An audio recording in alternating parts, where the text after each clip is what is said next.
दोस्ती एक ऐसा रिश्ता जिसे हम अपनी मर्जी से चुनते हैं, और अगर दोस्त पिता के रूप में मिल जाए तो वो दोस्ती दोस्ताना कहलाता है। मतलब तो ही मार ले इस सबके।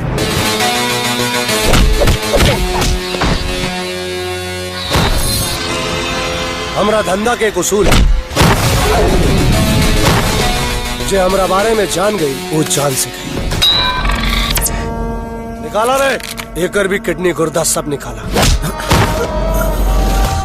वो रिपोर्ट लिखी और हमारा बाबूजी के ढूंढने में हमारी मदद करी। क्या कौन प्रधानमंत्री ना तो प्रधानमंत्री हवे और ना ही मुख्यमंत्री, बल्कि ओकरा से भी बढ़ के वो हमारे बाप हवे। चिड़ैया टाट पुल के नीचे एक बुजुर्ग की लाश मिली है।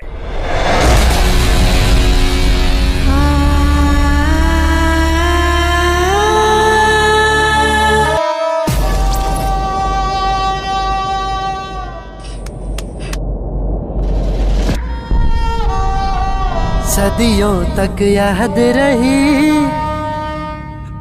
अपनी दोस्ताना।